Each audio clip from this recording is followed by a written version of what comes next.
lamun ngayuda sedereng prawiring jurit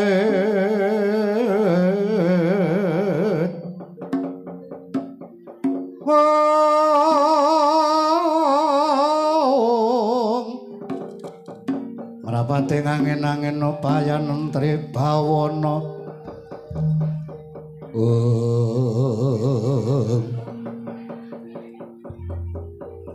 monggo ta dhisik Seta nuwun wonten paring adhawuh paman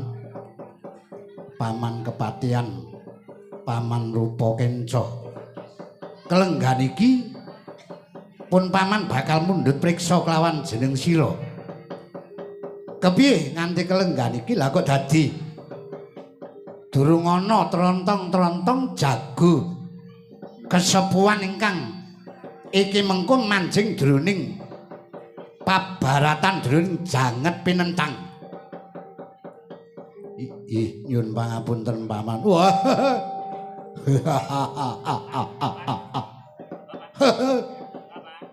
Kepiye Seta? Lah kok dadi nganti kelenggan iki tak enteni jago kesepuhan urung ana. Nyun pangapunten paman Rajamala. Ugi paman rupa kenca bilih sawetawis kepareng ingkang putra pun Seta nyuwun inah langkung rumiyin kowe njaluk inah pirang dina pirang minggu pirang wulan supaya bisa ngaturake jago kesepuhan. Ya pangapunten sawetawis imange kula badhe ngupadi jago kasepuhan. Kinarya anglang gati panunipun Kanjeng Paman Kepatihan Rupa Kenca saha benjanipun Kanjeng Paman Rajamala. Aja kesuwen. Pokoke tak enteni. Enggal golek jago kesepuhan ning bobote kudu sak timbang karo Rajamala. Iya. Namung nyun tambahing pangestu kepareng kelenggan menika kula badhe ngupadi jago langgurumin. Ya sawetara tak enteni seta.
Puspita arun kasliring samirana mrih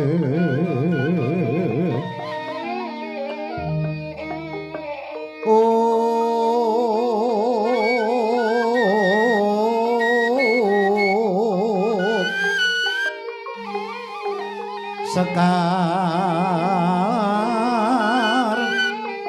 kadung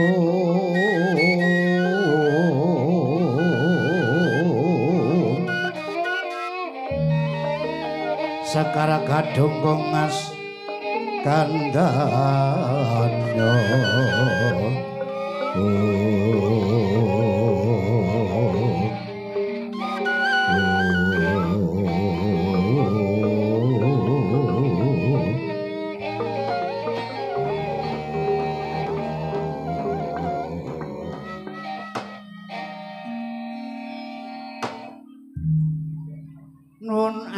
pasang kaliman tabih tinebihna iladune dumawahing tawang towang Gusti dereng ngantos lenggah ing langkung prayogi kepareng kula ngaturaken sugeng rawuhipun Gusti Raden Seta Iya. Jagalawalakas dina iki tak tampa kelenggan iki kowe paring prembagi kelawan aku. Ya awit sangka puja pamujimu. Prataku ramanggih alangan sakwiji apa. Ora liwat pangestu kowe tampanana Jagalawalakas. Nun kalun inggih Gusti Raden Seta. Kula tampi tangan kula kekalih. Mugi ndadosaken jimat paripendhayanana kasantosan kula. Dene kelenggan puniki kados dene kula kejugrukan wukir sari kabanjiran samudra madu ing atase sak sudung kula mboten kados ing kelenggan menika kerawuhan putra Nalendra Gung Binathara inggih menika panjenenganipun Gusti Raden Seta. Lajeng samangke rawuh wonten ing pejagalan kelenggan menika menapa sakmangke badhe paring duka dhumateng kula Raden mbok bilih anggen kula lelados pun ngarsanipun sinuwun Prabu Sri Bagindaraja Prabu Matsapati lan sedaya para putranipun para punggawa ing wirata mbok menawi anggen kula lelados bab inggih menika daging kebo daging sapi kados ing mangke mboten badhe kirang-kirang anggen kula caos bulu bekti. Mila samangke mbok menawi wonten lepat kula badhe nampi pidana menapa kula kantun nderek kula kantun sendika nyadong duka ingkang kathah-kathah Raden. Dene samangke rawuhipun panjenenganipun Gusti Raden Seta mbok menawi mangke badhe paring kanugrahan dumateng pun Jagalwalakas lajeng dharma bekti kula anggen kula tansah nderek dawuh ipun Gusti Sinun Prabu Bagindaraja Matsapati lajeng lelabetan kula menapa ngantos kelenggan menika mbok bilih mangke badhe paring pangalembana badhe paring kanugrahan Jagalwalakas nun wonten paring adawuh Gusti Raden Seta satemene praptaku menyang pejagalan kelenggan iki babar pisan kuwi aku ora bakal paring duka kelawan jeneng sira bab klera-klerune lelabuhan jeneng sira nggone tansah asok bulu bekti ya kuwi wujuding daging kebo daging sapi lan daging wedhus tumrap kanggo Kanjeng Rama lan para putra lan nganti saandane kuwi ora kurang kaya wis becik kabeh. Njur prataku kelenggan iki ora bakal maring ganjaran kelawan jeneng sira Jagalwalakas. Prataku kelenggan iki aku mengarep nyatake ingkang wis keprungu nganti tumuka negara Wirata kabar ingkang wis tak tampa. Kelenggan iki jeneng sira Jagalwalakas ya kuwi duwe putra angkat ya kuwi ingkang kekasih ya kuwi Jagalabilawa. Kuwi apa bener apa ora? Oh inggih inggih leres Gusti Gusti Raden Seta leres rikala semanten panci kula menika lelana wonten ing wana kepanggih satriya gagah gedhe dhuwur Birawa naminipun pun Balawa lajeng kula temu ing mriku lajeng kula angkat dados anak kula saengga ngantos kelenggan menika nggih nyuwun pangapunten Gusti Raden ing padatan kula anggenipun caos bulu bekti wujud ulam utawi daging mendo daging wedhus daging kebo daging sapi seminggu namung sepindah awit saking daya kasantosanipun anak kula si Balawa anggenipun tansah paring pambiyantu ngrencangi dumateng kula anggenipun meragat wujuding kebo sapi sedinten saged caos bulu bekti wonten ngasanipun Kanjeng Sinun Prabu Sri Bagindo Raja Matswapati lan sedaya para punggawa lan ugi para kawula ing negari Wirata Gusti Raden Seta nggih panci leres anak kula menika ingkang tansah paring pambiyantu namung nggih nyuwun pangapunten panci tenaganipun anak kula menika sentosa wujudipun gagah gedhe birawa apa sing jenenge Balawa kuwi satriya gagah gedhe dhuwur sing neng mburiku kuwi inggih mila mekaten Gusti Raden Seta Balawa apa Jagal Lakas bapakku apa mbok ya kowe iki enggal mbagekake karo caos pambagya karo panjenengane Gusti Raden Seta iki ingkang tansah ngayomi bapakmu yo Raden Seta sing gedhe pangapurane dene kelungguhan iki aku ngaturake sungkem menyang resane Raden Seta kosike kelungguhan iki kowe ngaturake pangabekti karo aku ning mbok ya kowe kuwi duwe anggah ungguh ning kelenggan iki nggonmu ngaturake pangabekti kowe ora duwe anggah ungguh ora duweni tata trapsila ninggalake Subasita gelem ditampa ora gelem ya wis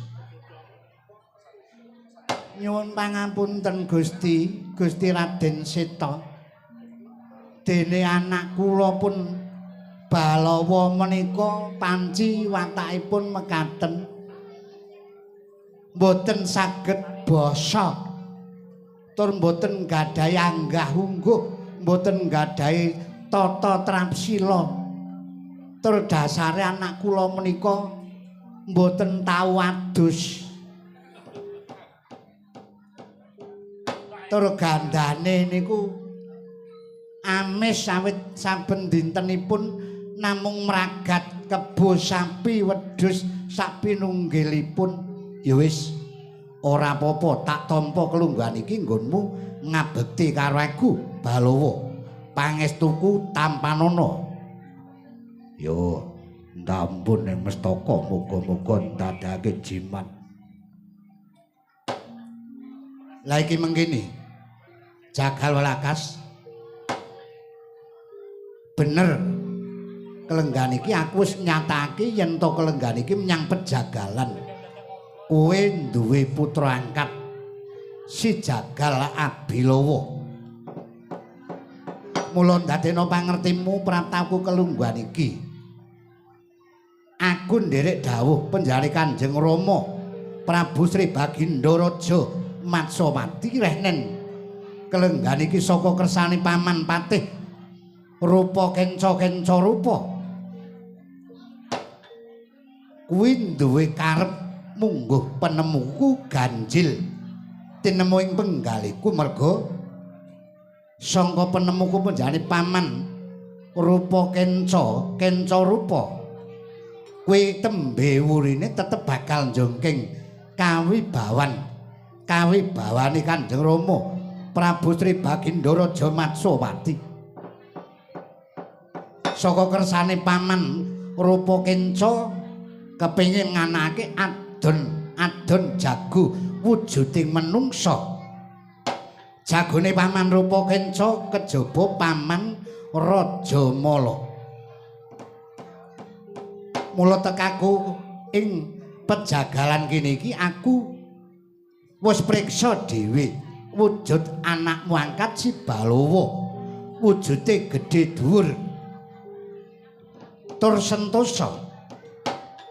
Kowe tak jaluk lilamu kelenggan iki putramu si Balawa bakal tak angkat dadi jago kesepuan. Kuwi kira-kira jagal welakas sarujuk apa ora? Oh nggih. Menawi mundhut kersa ingkang kados mekaten kula kantun nderek namung nyuwun pangapunten Gusti. Gusti Raden Seta anak kula menika senajan gagah gedhe dhuwur birawa sentosa ning niku anak kula mboten gadah kadigdayan menapa-menapa sagedipun namung mragat wujuding kebo sapi lan sak pinunggilipun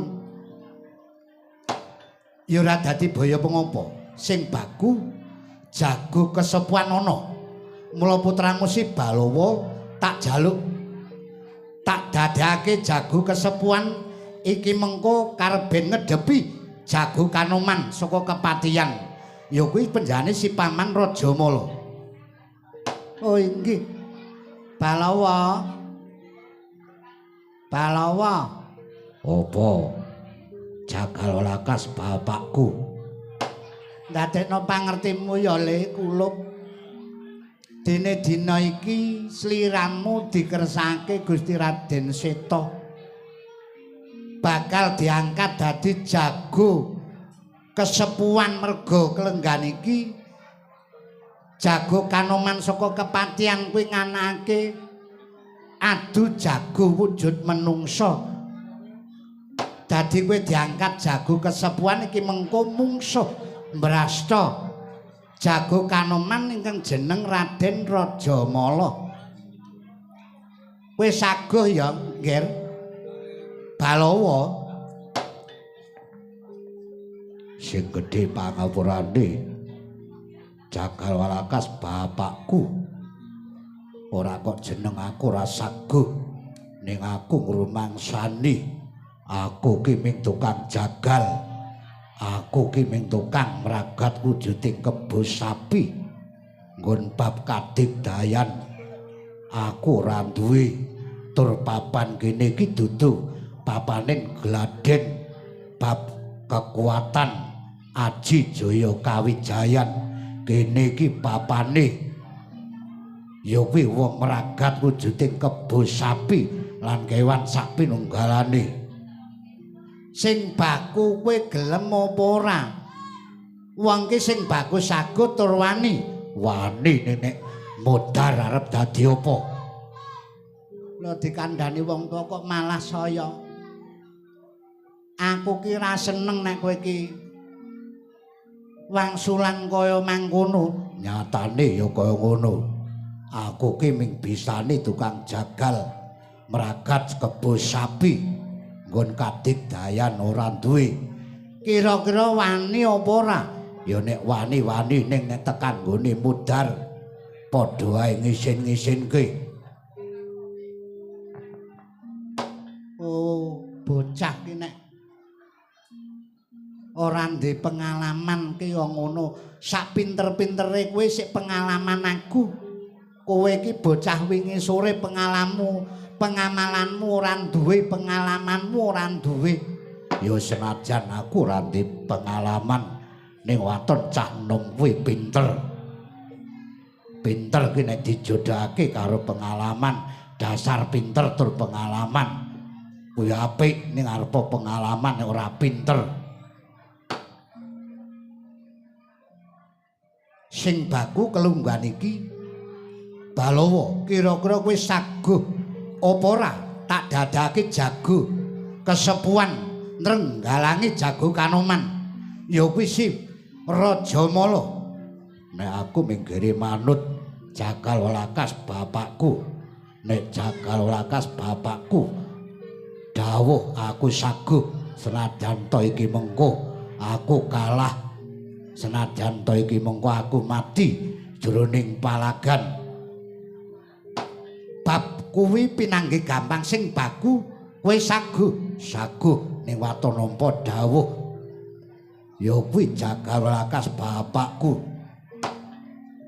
Wis saiki kowe saguh mangkata turutana nderek dawuh ponjane Gusti Raden Seta kowe dadi jago kesepuhan. Yo yen kaya mangkono tak jaluk berkah pangestune Jakal Walakas bapakku monggo tak depane ya kuwi si Raja Mala jago Kanoman.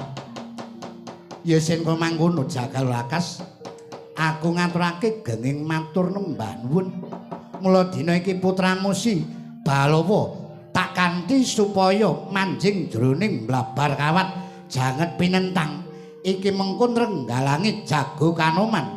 Nggih ngestaken dawuh ndherekaken kasugengan tindhaipun Gusti Raden Seta.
Mengis pindulan deping Trisula Eka Candra sasi nabi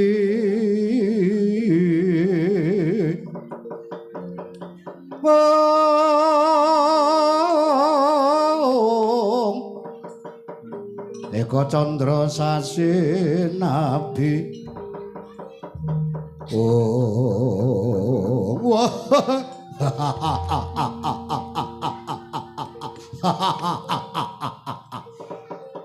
mbok menawa kowe sing dadi jago kesepuhan jenengmu sapa yen kowe tambuh karo aku bocah pejagalan jenengku Jakal Abilawa. Wah. Wong Wirata Kaka Prabu Sri Bagendaraja Matsupati iki cekak gampange wis bingung. Golek jago ming tukang jagal wae dijokke ning palagan. Kowe sapa? Aku rayi dalem kepadian. Aku Raja Mala. Kowe Raja Mala ya. Saking ngene wae. Tenimbang mengko kowe cilik lara gedene kowe mati. Wis rasah sago dadi jago. rasa sagu dadi jagone Wirata.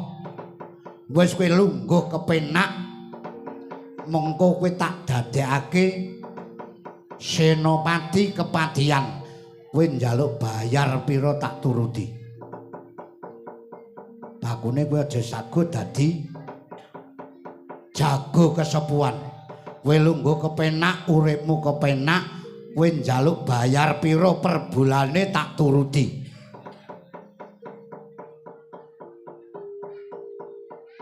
Aku ora mawas bondo donya. Aku ora mawas karo wujude bab ingkang mangkono sing baku. Aku nderek dawuh wong atuaku. Ya kuwi Jagal Lakas bapakku. Renen kelenggan iki aku urip menyang negara Wirata. Arepa aku iki mengko cilik loro gedene temeking pati tetep tak lakoni. Aku saguh minangka dadi jagoning kasepuan negara Wirata. Weh, nek ngono padha iki ngemping loro nginjah pati nyidam Pandosa. Kowe tak dengkek boyokmu, tak putung balungmu, tak keplak ndasmu.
Sirna Margalayu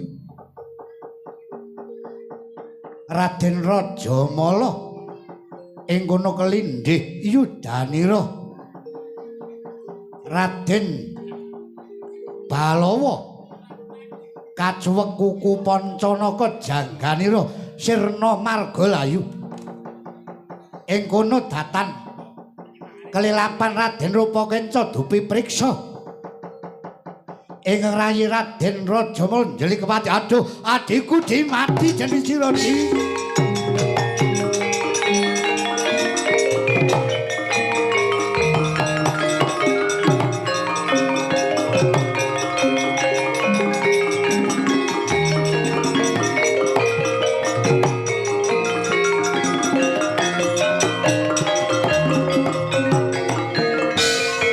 yo kelenggan iki kowe kelindhih yudamu kalah rasa kowe karo wujuding bocah pejagalan si Balawa gulumu tatu arang ranjang godras getih aja kuwatir kowe tak cemplungke sendang watari yayi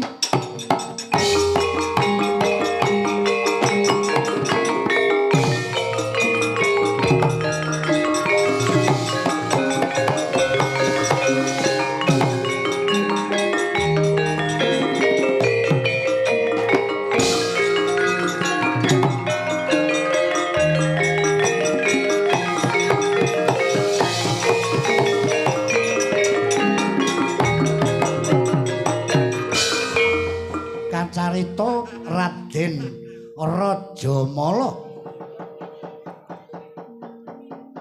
kabopong ingkang raka Raden Rupakenca ing kono kacemplungaken sendang watari eling-eling wujuding sendang watari kedadosan saking ibunira Rupakenca Rekenca Rupa Rajamala mila ing kono kacemplungaken sendang raos adem ayem saged waliya jati temeng rahayu sami kemawon kalela-lela dening kang ibu saged waliya jati temeng rahayu jedul saking wujuding sendang watari Balawa amuk Balawa amuk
Margalayu ingkang kaping pindho waspada paningal Raden Rupakenca kang rayi Rajamala kabopong kacemplungaken wonten wujuding sendang watari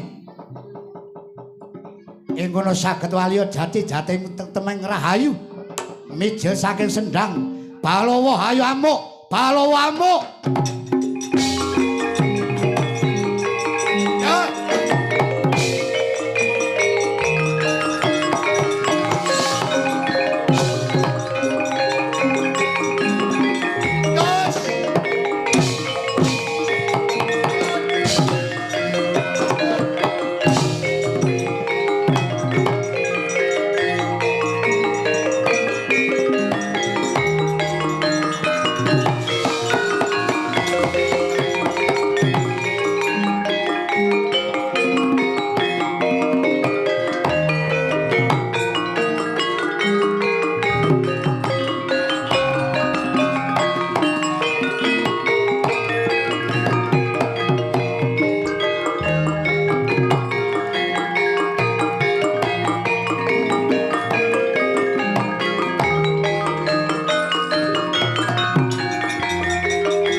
putra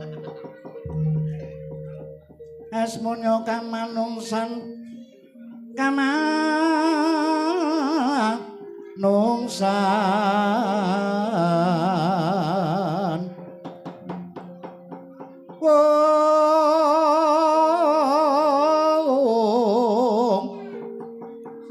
esmunira kang gendremanis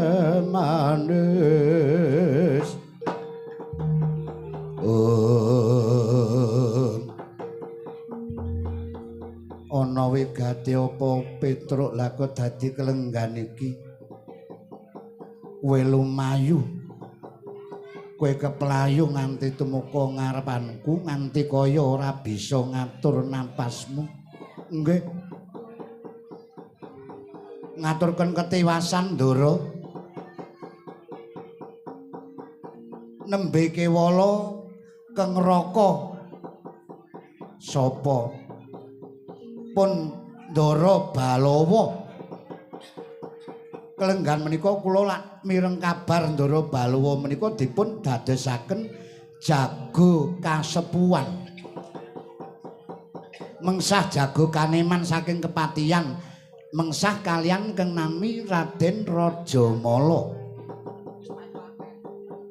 iya namung saking ketebian estunipun Raden Rajamala menika kelindih yudanipun kacuwek kuku Pancanaka jangganipun dumugi sirna namung kula niti saking ketebian sinareng sirna margalayu Raden Rajamala kuwanda dipun bopong Raden Rupakenca kacemplungaken Sendhang Watari saged walya jati temeng rahayu majeng malih mungsuh kalian keng neraka pun Ndara Balawa mila kula bingung niki wau Bagong mlajare kok malah mriko kecelik ya aku Truk aku mlayu rono mah ketemu Rajamala bingung aku iki mau nganu piye to Truk kok aku ngerti cemplungke Sendhang Watari Rajamala mati dicuwek kuku Pancanaka cemplunge Sendhang urip niki wau lajeng majeng malih perange wah padha rasane sinareng kelindih yudanipun Rajamala kacuwek kuku Pancanaka pejah kuwanda dipun bopong cemplungke Sendhang Watari saged urip malih Truk apa umpama ndasku cemplungke sendhang urip neh ora ya Truk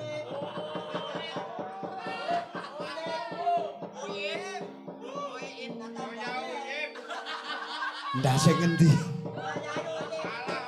karang wis pirang-pirang dina ki ndasku ora urip Truk umpama dicemplungi sendhang ngono antarane iso urip ya Truk ora kena ngudulanan aniki wau Rajamala majeng malih mungsuh Ndara Abilawa ragi kelindhik niki mangke nek panjenengan mboten enggal-enggal budidaya samangke lajeng kados pundi Petro nggih kados pundi Ndara Wranala ya ming kelungguhan iki aja nganti nggone sesinglon sesingidan iki mengko kedenangan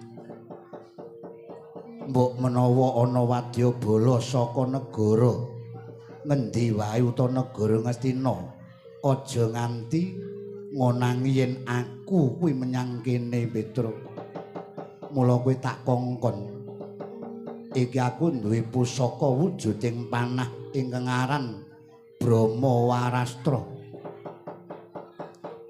gawanen cemplungke menyang Sendhang Watari Petro kareben mengko ora bisa walya jati temeng rahayu si Raden Rajamala piye Gong wis enggal gawanen karo Bagong cemplungna menyang Sendang Watari Petruk lan Bagong. Kenrin. Kula kok mboten kalih Kang Petruk niku kula ora saguh niku mboten Ndara. Niki mangke nek kula kalih Petruk sing nyemplungke pusaka panjenengan wonten lebeting Sendang Watari. Napa saya le ora ndang konangan. Mbok menawa wonten wadyabala saking negari pundi kok weruh. Oh, kaono Bagong, kaono Petruk. Berarti Pandhawa isih urip. Ha niku. Ketimbang kula kalih Petruk sing mangkat mbok dilepaske dhewe. Shoot ngoten mawon. Nggih Den, ketemu ngakal niku. Mangke nek kula kalih Bagong mbeta pusaka kok nyemplungi teng Sendang Watari. Kamangka niki perang ageng. Jago kesepuan, jago kanoman sing nyekseni kathah. Lah mangke nek priksa kula kalih Bagong kumlebang wonten Sendang Watari genah konangan anggenipun panjenengan Karendra Balawa sesinglon wonten Wirata. Sesinglon ki apa terus ben sing do mriksani ki ngerti tegese. Sesinglon ki tegese nyamar. Oh ya wis. Nek ngono digenahke. Ya wis nek ngono Petruk sumingkira karben pusaka Brahmawarasta tak lepasake tak cemplungake menyang Sendang. Weh ngoten mawon langkung prayogi.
Ayamo Balawa.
Iki kelindih yudamu meneh Yayi. Kowe dijuwek kuku Pancanaka gulumu. Kowe temengking sirna. Kowe aja kuwatir, kowe tak cemplunge Sendang kowe tetep bisa urip, bisa waliya jati tewing rahayu.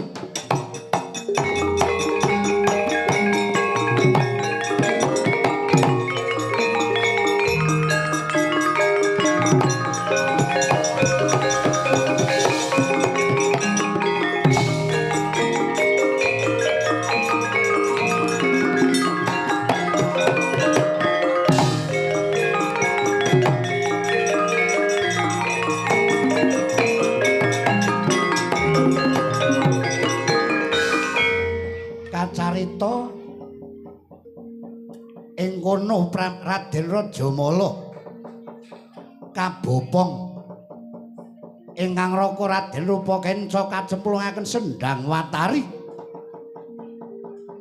ing pamanggih supados saged waliya jati tebing rahayu nanging datan mangertos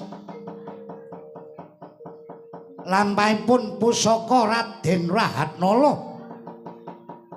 Kyai Bamanastra ing kono nyemplung wonten Sendhang Watari ing kono umop dayane banyune sendhang saya panas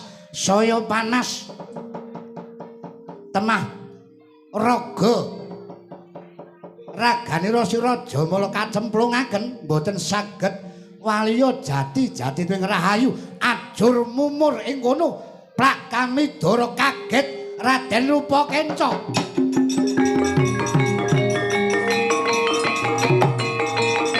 waduh mati aku waduh mati aku waduh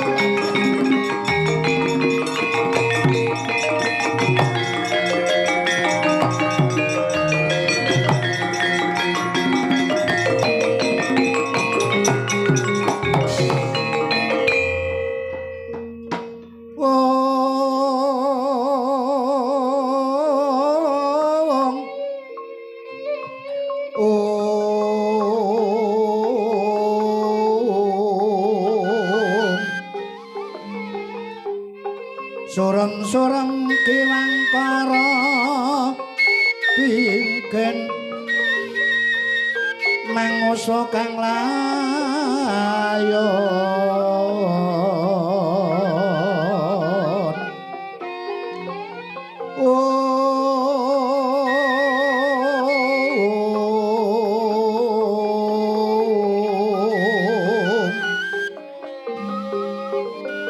mangusa kang layon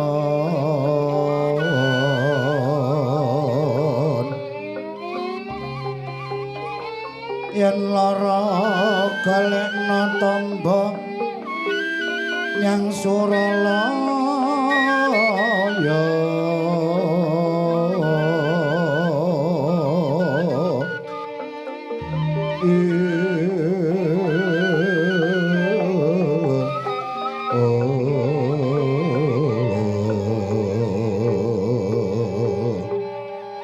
dika ganggeng kulawan lumut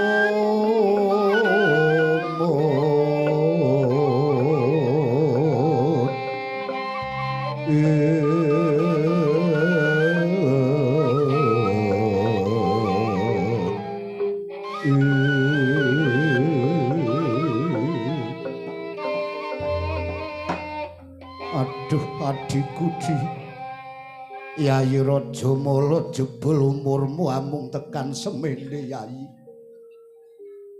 Lah kok dadi kowe tak cemplungake sendhang pisan pindho kowe bisa urip. Kowe bisa maju menyang palagan ndepani mungsuh karo Balawa. Ning bareng kowe mati kang kaping 3 kowe tak cemplungake sendhang. Lah kok dadi kowe ora bisa urip tak tonton malah awakmu ajur mumur balunge padha pisah kok mangkono ya wis muga-muga sliramu budi kebecikanmu tinampa menyang ngersani Gusti Yayi kowe aja kuwatir aku ingkang mbelani kelawan sliramu Balawa aja gumirang gumuyu kowe dupeh bisa nyampurnake adhiku si Rajamala kowe menyang endi cilik tak piloro gedene tak pateni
kanteng ring ajurit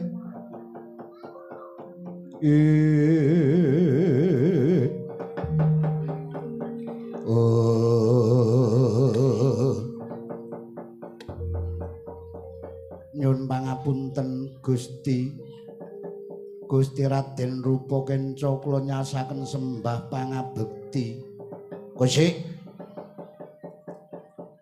kowe ngaturake pangabekti kaya kowe wis ngerti karo aku njur kowe mapan menyang jroning laladan Wirata kowe iki sejatine sapa? Iya kula menika keng namipun Kangka pangkatmu apa menyang Wirata? Iya nyun pangapunten Gusti Pati dene ing Wirata mriki pangkat kula Lurah Pasar. Kowe Lurah Pasar? Inggih. Dene kelengganyo kawas tingal sumengko pengawak bojro. Kawas tingal semu duka.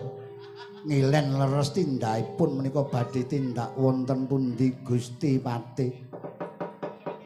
Saka kagoling atiku rumangsa aku ora trima kelenggan iki aku nedya nungka goleki sing jeneng Balawa. Merga Balawa kumawani nyirnake adhiku si Rajamala. Kedadak kowe nyegati ning ngarepku. Nyun pangapunten Gusti Pati kula mboten mangertos. Bilih paduka menika saweg paring duka ngupadipun Raden Balawa. Dadi sliramu ning Wirata iki pangkatmu Lurah Pasar. Inggih. Jenengmu Kangka. Inggih. Gusti. Kowe kuwi paribasan ning kawula cilik. Paribasan kowe iki kere. Merga pangkatmu Lurah Pasar. Ning kena ngapa nyandang menganggumu. Agek rambutmu wae dadak digelung. Kowe padha wae kowe kumawani njongkeng kawibawan madani karo panguwasaning dewa kamangka sipating urip ingkang duwe rambut digelung kowe kejaba siji dewa loro sipating brahmana sipating resi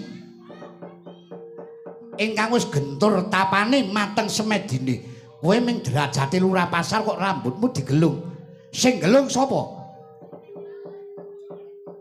Inggih nyun pangapunten Gusti Pati. Awit kula saking lair ngantos kelenggan nika ingkang gelung rambut kula menika kejawi namung ibu kula. Ibumu? Inggih. Padha ae kowe iki kumawani madane karo panguwasaning dewa. Kumawani madane karo panguwasaning para brahmana. Kowe iki mung wong cilik. Ayo diudari. Diudari. Inggih nyun pangapunten Gusti Pati. Kula mboten wantun angudari gelung kula awit menika ingkang gelung kejawi namung ibu kula piyambak. Mila kula mboten wantun awit ing mangke menawi kula ngudari gelung menika sami mawon kula mboten ngajeni mboten ngluhuraken pangendikanipun Kanjeng Ibu. Kowe rawani ngudari gelungmu mboten. Badhe kula seda tetep kados mekaten yen to kula kinen ngudari kula mboten wantun awit swarga kula menika wonten sukunipun Kanjeng Ibu kula. Yen to kula ngudari gelung kula sami kemawon kula wantun kalian tiyang asepuh kula piyambak. Nek ngono nek kowe ora gelem ngudari, aku sing ngudari. Yen to paduka badhe ngudari gelung kula sumangga. Kula sumanggaken namung menawi kula kinen ngudari kula piyambak mboten wantun awit menika ingkang gelung tiyang asepuh kula ibu kula. Nek ngono aku dhewe kang ngudari. Kacarita ing kono mabal mubaling kanepson Raden Rupakenca nggenipun arsa ngupadi Raden Balawa saya paring duka priksa dumateng Kangka Lurah Pasar ing kono nggadahi gelung kanggep yen to nyameni panguwasanipun para dewa nyameni para brahmana mboten kenging lenggah wonten lalat dan wirata arsa kaudari gelungira ing kono datan priksa lampahing maruta awit Gusti mboten marengaken ing kono Raden Rupakenca kenging perbawani maruta kontal saking ngajenganira Raden Kangka.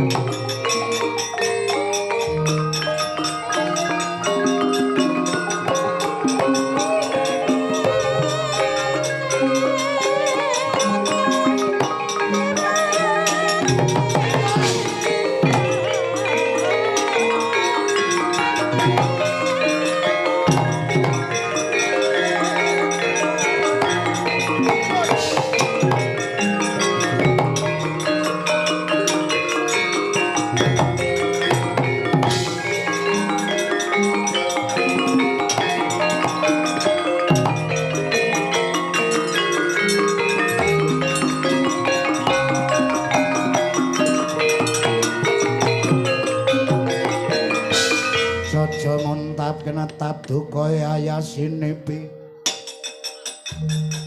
Caca bang mawinga-winga pangedhot padoning ladi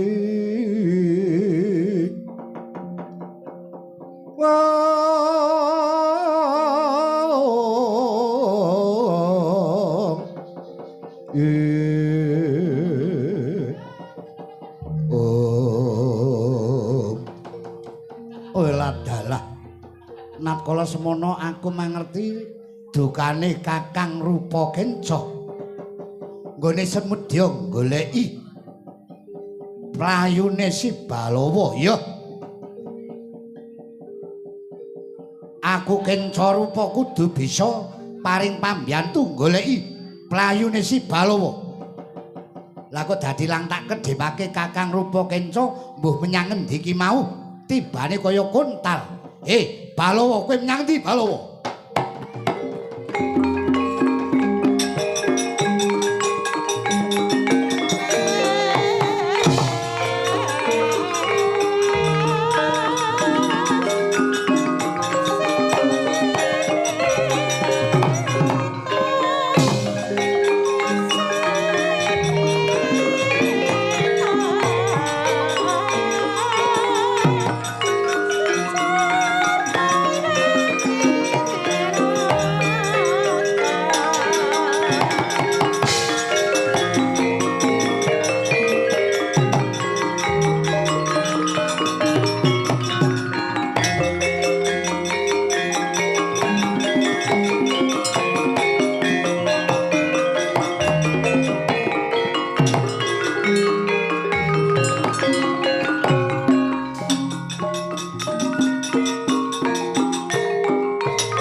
Wanudya Ayutama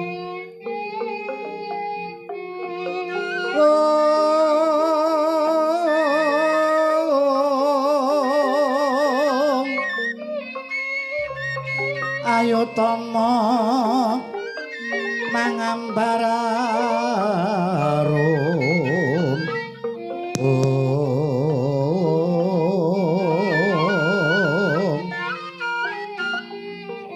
mangambar arum mreng kusuma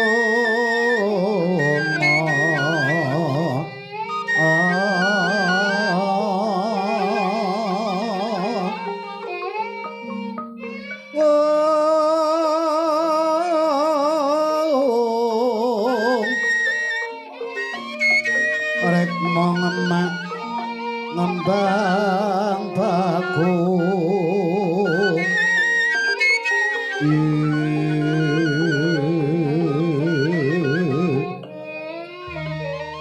ayo nyore nenggo busana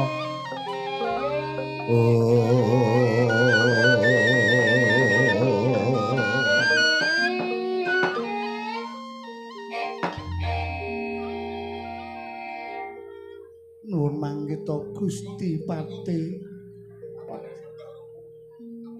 nyadong duka ing kathah-kathah kula ngaturaken sumengkeming pangabekti kunjuka pepadanipun paduka Gusti Pati. Gusti iki mau kaya-kaya ora bisa dipeper hawa nafsuku nggonku duka kudu aku bisa nututi menyang endi lagune si Balowo nanging ing kene kedadak aku kepethuk kowe wujudan wanita tak pandeng sliramu pekulitamu kuning nemu giring rambutmu ngandan-andan wujudmu ayu bebasan nggonku duwe rasa duka nesuku kaya-kaya aku siniram Tirta Wahyu Swindu ilang nesuku bareng aku sliramu. Kose aku tak takon kowe iki bocah endi asmamu sapa? Inggih nyuwun pangapunten Gusti Patih. Kok kowe kang ngerti karo aku? Inggih. Kula mangertos awit kula sampun dawuh anggenipun mapan wonten ing tlatah Wirata. Coba nek kowe mangerti karo aku sapa? Panjenengan Gusti Patih Kencaka Rupa. Banjur asmamu sapa? Menawi Gusti Patih badhe mundhut priksa dumateng dasar kula, dene nami kula pun Salindri. Sapa? Salindri. Nek ora nganggo niken to? Mboten Gusti Patih namung nami kula Salindri kemawon. Lah kok dadi kowe mapan menyang kene menyang dalan. Padha wae kowe nyegati lakuku nggonku bakal golek si Balowo. Nyuwun pangapunten Gusti Patih kula mboten sengaja awit kula nembe kewala dipun utus panjenenganipun Gusti Ayu Dewi Utari. Kula menika abdinipun Gusti Ayu Dewi Utari. Gusti Patih kowe abdine Utari ponak aku. Inggih. Lah kok aku ora tak ngerti. Nek kudune aku ki ngerti. Jero jaba jerone Wirata kuwi aku ngerti. Ning nek karo kowe kok aku ora tak ngerti. Inggih awit kula nderek dawuhipun panjenenganipun Gusti Ayu Dewi Utari. Kula mboten kenging medal. Ora entuk metu saka keputren Wirata. Inggih mila mekaten. Lah kok dadi ki metu? Awit kula kinen ngopati pasakan ganten. Awit saking kersanipun Gusti Ayu Dewi Utari. Mila kepareng kula nyuwun pamit kula badhe nyaosaken pasakan ganten wonten ngasanipun Gusti Dewi Utari. Kok sik. Kok dhisik. Mbok ya mengko dhisik ngopo? Langge kados pundi Gusti Patih? Wis aja kesusu. Wong kesusu ki ora apik. Yen tak sawang slirahmu sangka jejempolaning sikil nganti tekan pucuking rambut sithik wae ora ana sing ala. Tak kira aku kuwi minangka dadi pati Wirata. Mangerti kahanane kawulane negara Wirata. Ayumu karo ponakku Utari wae. Sing Utari kondange wanita ayu ning isih luwih ayu kowe. Rambutmu ireng meles, ngandan-andan semu ijo, kulitanmu kuning nemu giring. Sesinamu ngrumpyo-ngrumpyo. Alis nanggal sepisan idep tumuking tawan, netramu lindri-lindri lamun kacuping maruta, geranamu nglungit. Nyuwun pangapunten Gusti Patih grana menika menapa awit piantun sak menika tembung halus menika mboten mesti ngertos. Grana kuwi basa aluse irung. Grana nglungit iki tegese irungmu mbangir. Latimu manggis karengat, untumu rintik-rintik kaya mutiara miji timun. Jangga ngulan-ulan.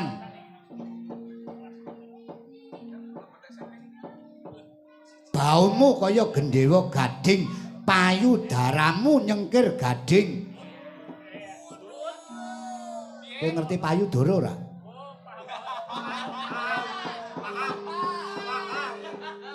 Inggih. Bangkeanmu nawon kemit. Bokongmu gedine ra jamak.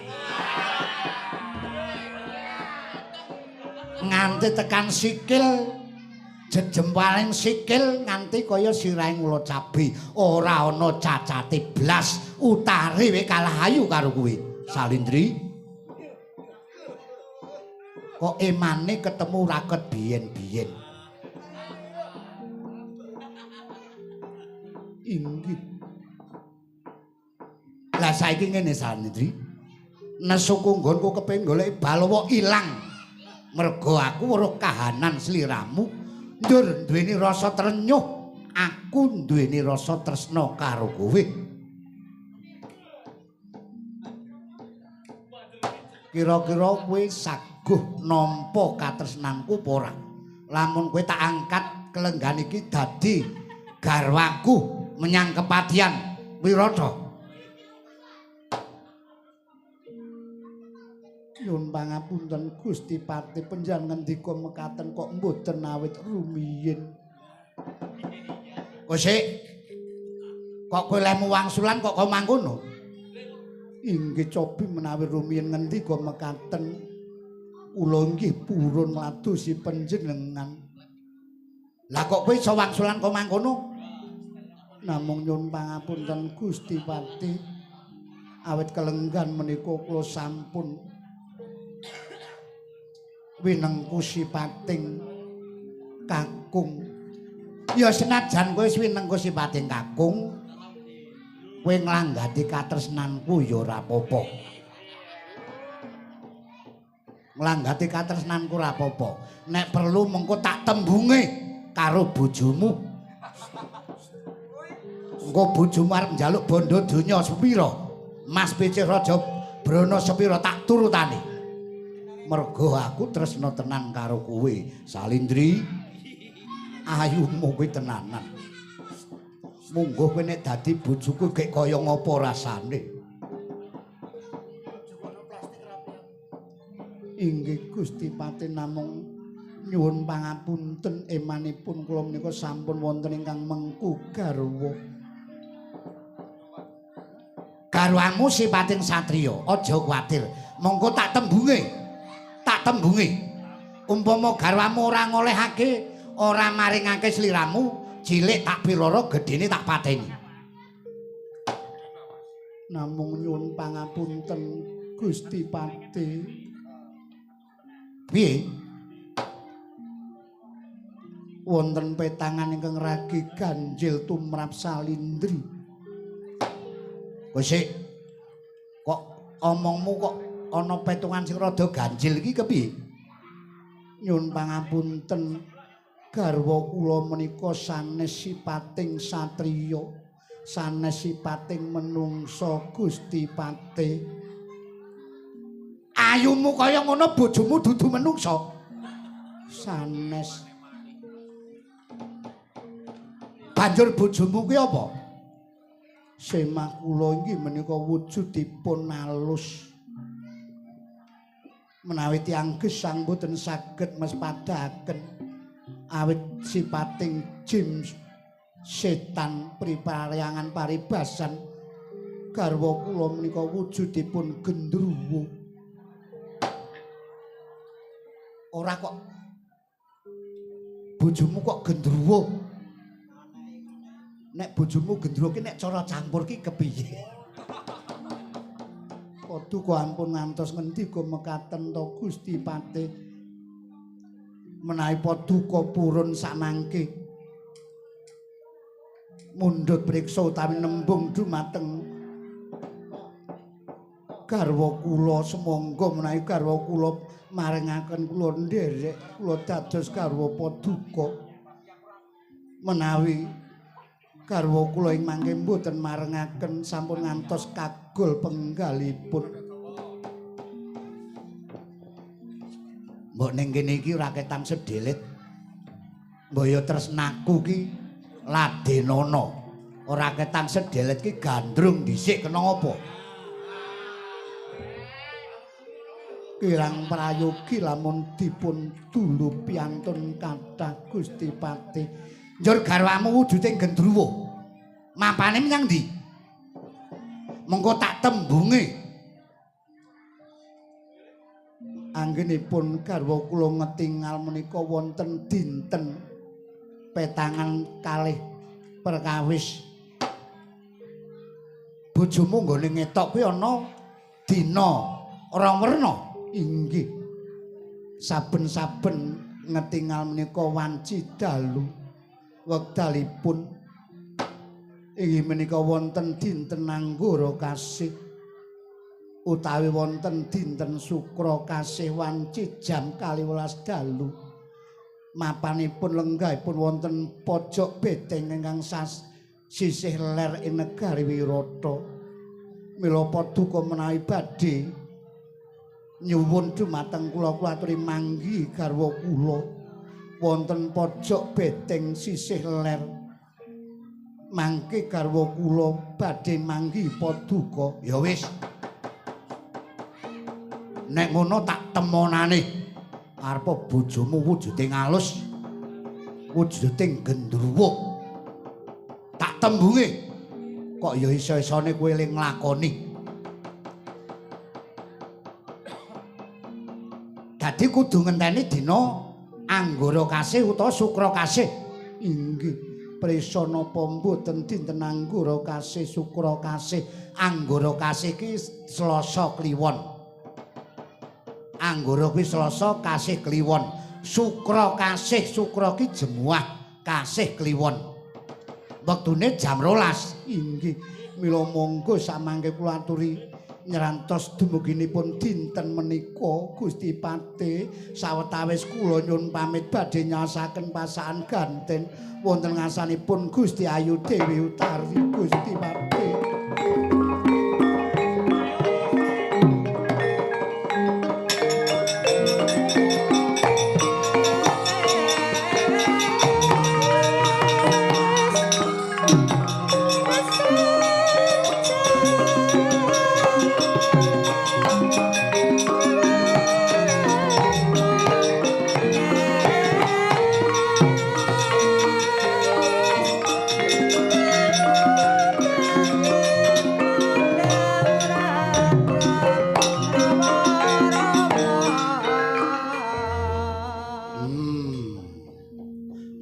Nggonku trenyuh kepengin aku duwe garwa si Salindri. Kamangka dina Jemah Kliwon ki wis kliwat. Jemah Kliwon ki wis udakara wis kliwat 3 dina seprene. Kudu aku ngenteni dina Selasa Kliwon. Kamangka dina becik kuwi wingi kuwi Jemah Kliwon kuwi dina becik ora mesti 10 taun menangi sepisan. Yo tak sabar-sabarake. Mengko temeka mangsa kala yen to dina Selasa Kliwon tak temonane garwane si Salindri.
Wanudya ayutama mangambararung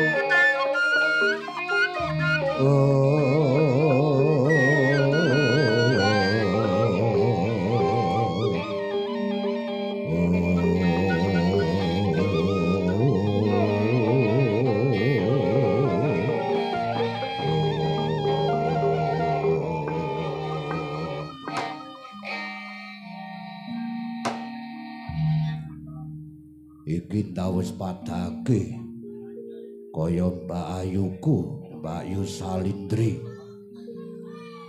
Lah kok dadi kelungguhan iki kowe mrepeki karo aku, kowe mentas saka ngendi? Salindri, Mbak Yuku. Balowo. Yo, kepiye? Mbak Yu Salindri mentas saka ngendi? Rikala semono aku nderek dawuh panjenengane Gusti Ayu Dewi Utari. Aku kinen ngupadi pasakan ganteng minangka karemenane Gusti Ayu Dewi Utari ning kedadak. Ning tengah dalan ana priya gung ing Wirata ya kuwi Gusti Patih Kencaka Rupa. Ketemu karo Gusti Patih Kencaka Rupa. Iya. Tak sawang rikala semana ngemu duka. Sumedya ngupadi sliramu merga sliramu kumawani nyirnake kadange ya kuwi si Raja Mala. Bareng Gusti Patih Kencaka Rupa priksa kelawan aku ilang nggone nedya ngupadi sliramu ilang nggone paring duka. Sabanjure njur kepiye? Malah rikala semana penjane Gusti Patih Kencaka Rupa blak-blakan paring pangendika kelawan aku. Bareng priksa kelawan sliraku banjur adem rasaning penggali Gusti Patih Kencaka Rupa banjur duweni rasa trenyuh. duweni rasa tresna kelawan aku Balawa banjur paring pangendika kelawan aku kudu gelem ngladeni Gusti Patih arep dirasuk garwa dadi garwa kepatihan ing Wirata Yayi Dimas Balawa mungguh penemumu kepiye kowe nek cara aku gelemo karo Gusti Patih Kencakarupa tenimbang kowe dadi bojone Puntadewa kakangku awit seprana seprene nganti kelungguhan iki durung tau kowe nampa kamulyan kowe gelemo ngladenana Gusti Patih Kencakarupa tenimbang kowe dadi bojone Puntadewa kakangku durung tau mulya isine mingrekasa Om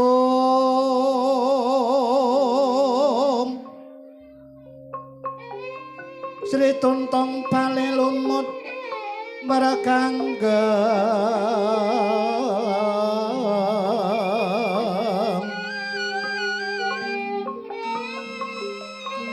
Surem-surem kemangkara kingkin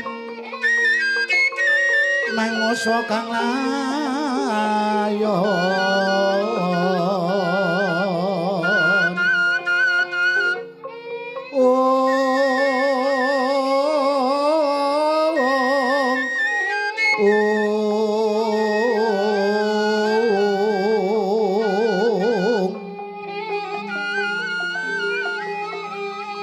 Dika Kanggeng Kulawan lumut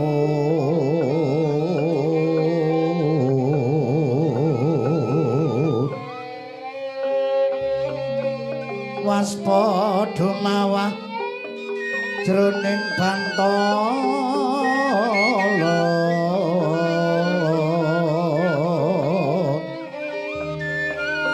yen lara golekna tamba yang Suralaya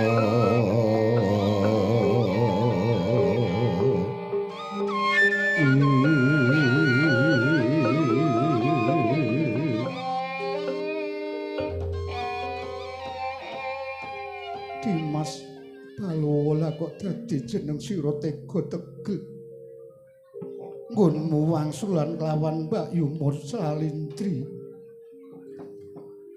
padha wae Yayi Balawa ngiyas kalawan Salindri kamangka rikala semana jroning atiku sebaya pati sebaya mukti aku dadi garwane kadangmu ya kuwi penjane sinuwun Puntadewa sithik wae aku ranti rasa gedun arep ngrekasa tresnaku luwih gedhe kelawan penjane Sinuwun Prabu Puntadewa lah kok dadi Dimas Balawa ngendika ingkang kamangkono supaya aku saguh ngladeni penjane Gusti Patih Kencakarupa Dimas njur padha wae aku tok padhake wanita loro sak udon telu sak urupan njur kowe padha wae kowe ngiyas kelawan Mbak Yumu Salindri padha wae aku tok dakwa iki mongko supaya aku dadi wanita ingkang geleman kelawan sepadha padhaning urip kamangka rikala semana nggonku tresna kelawan kadangmu tuwa panjenengane Sinuwun Prabu Puntadewa kuwi lair terus sing batin arep ngrekasa aku ya ora duwe rasa gedun apa ingkang duwe rasa gedun sliramu dubek kelenggan iki aku kelawan Sinuwun Prabu Puntadewa nandhang sangsara njur kowe kepelu njur kowe duwe rasa gedune kaya mengkono apa piye Dimas kebangetan temen sliramu nggonmu tansah ngiyas karan kelawan kadangmu dhewe penjane Sinuwun Prabu Puntadewa apa getun tubet dina iki dadi Pandhawa buangan.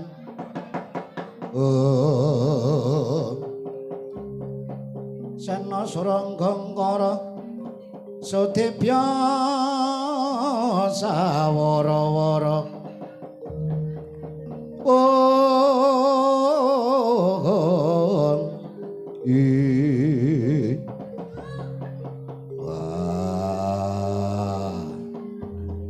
wis rasah ngundhamana sing ora-ora jane nggonku matur kok mangkono ki minggu las-ulas ora tumeka lair lan batin mula dina iki ana kahanan kepiye rikala semono aku matur karo panjenengane Gusti Patih Kencaka rupane aku wis duwe garwa aku wis duwe sisian ya kuwi wujuding alus ning adreng apa ing dadi kersane Gusti Patih mesa nekat bakal nembung lawan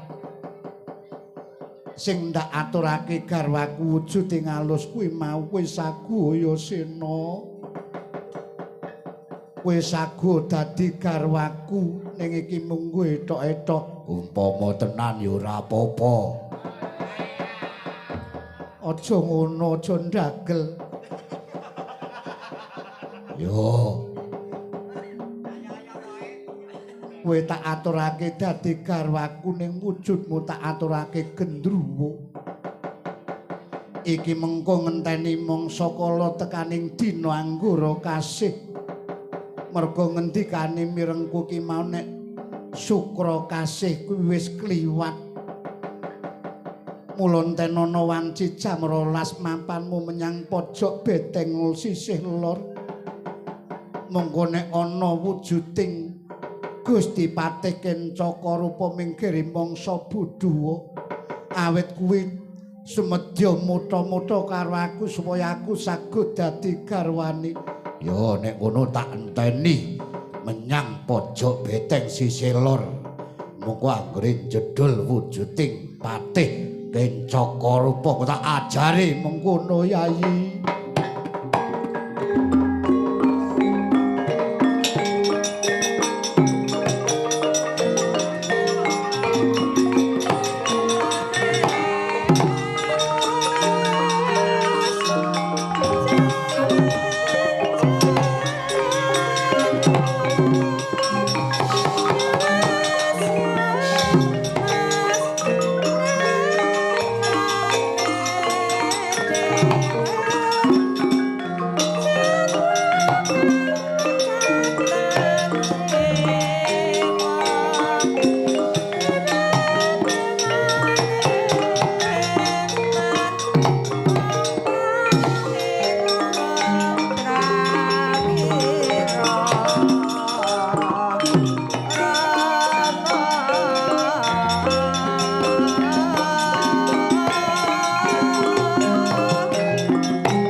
sinengkang walik sandangan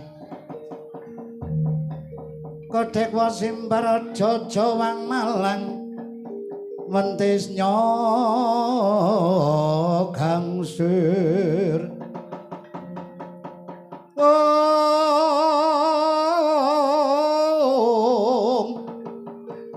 wang malang wentis gangsir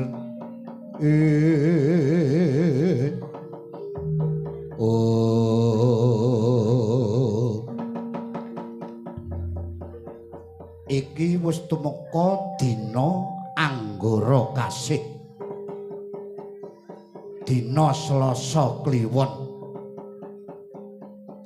iki aku wis nyeraki pojok beteng sisih lor minggiri nunggu tabuh 12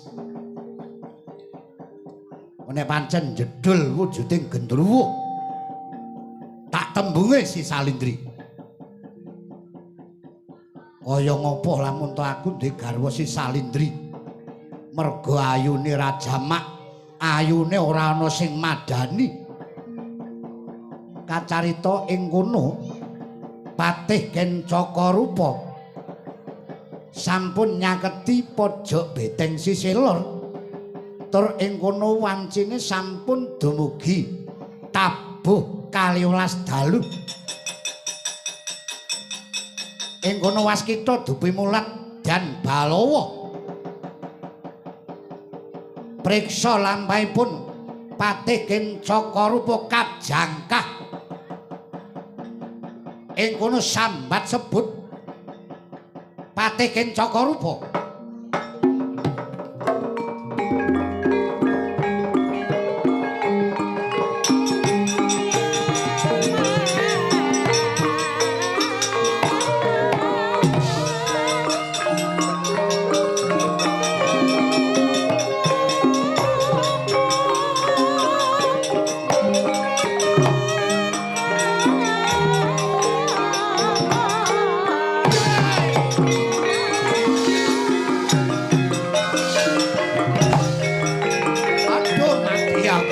aduh mati aku